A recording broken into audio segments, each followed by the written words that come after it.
We talking about Young Miami's new hit record, Spin That, and why some people are mad at her. But the bigger question is, does rap music promote crime? Young Miami's Spin That song, which has been climbing the Billboard charts, which she's been excited about. And the conversation is about a boycott and whether this is degrading to our culture or not. Boycotting. Yeah, so there was a person that posted on Threads talking about that there should be a boycott of the song because there's power in music and perception and the values that it reinforces, and that this is the song Spin That is degrading to our culture. Now,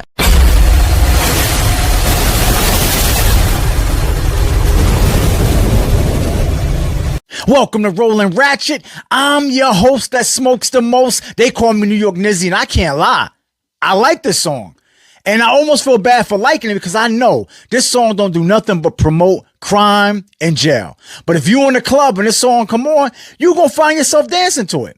And I look at this from both sides. I know scammers, and I also know people who've been scammed. The scammers I know, they lit out here.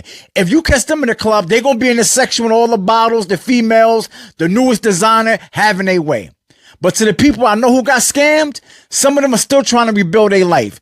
One of my exes, her mother had her whole bank account empty. Can you imagine that? You work your whole life stacking for retirement, and one day you check your balance and it's all zeros. I mean, these dudes took everything. They didn't even leave a dollar. And I still don't know how they did it. They didn't even go into the bank. They did it from a computer from another country. Tell me that ain't crazy. So like I said, I understand why some people are upset for Young Miami making this song, but I also understand why people like it. The song is catchy. Let's hear from some other people to get their view on this.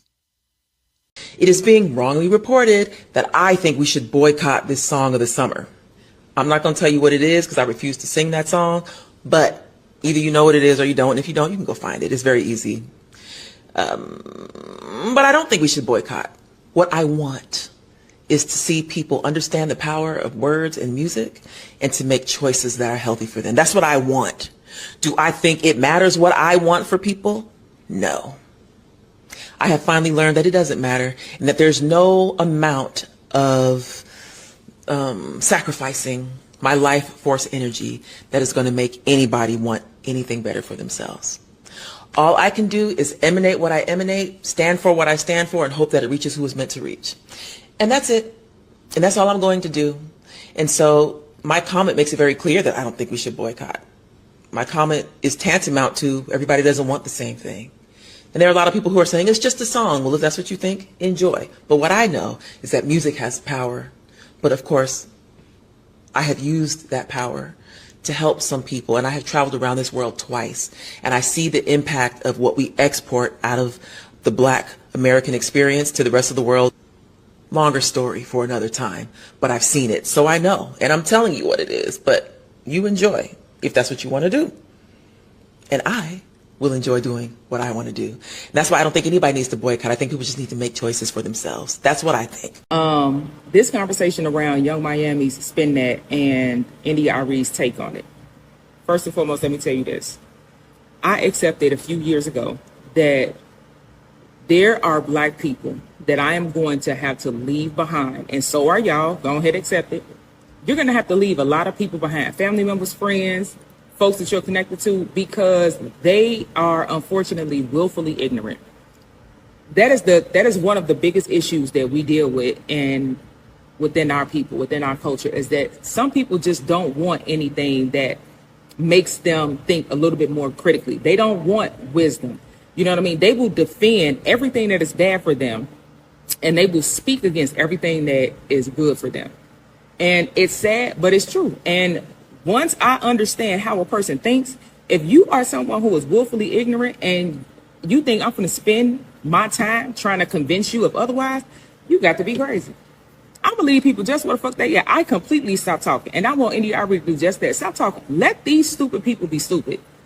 Because there's nothing you could do about that. I promise you, you cannot. The way people are defending this song, the same way I feel about this song, I feel about Old Girl Sexy Red, I feel about Future, I feel about the whole drill music. I felt this way about Love and Hip Hop. I hate the whole baddies culture. I didn't like the housewives. None of that shit made sense to me because I knew it was detrimental. The fact that y'all are doing everything in y'all power to defend Young Miami and this song, as if these kids can differentiate between what's real and what's entertainment.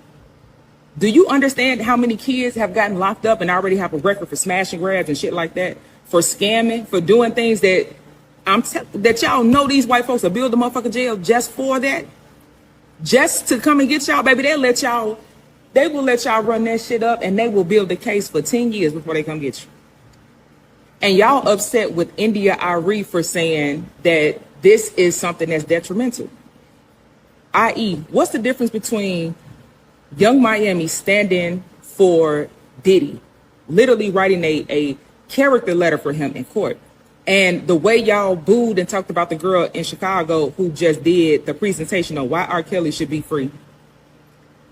You see what I'm saying? There's no moral compass, bro. There is no moral compass. Y'all, oh, that's the song of the summer. Y'all just hating, woo, woo. Are y'all fucking kidding me? And as soon as people start to talk like that, I tap out. I tap out. No conversation needed. We're not on the same level, and I'm not trying to get you there. Now, when it comes to this song, you're going to have two sides of people. You're going to have one side that says, oh, this is just a song to dance to. It's nothing. Then you're going to have another side that says, no, it's more than just a song. It's a #1 song that can influence people in the hood to commit crime.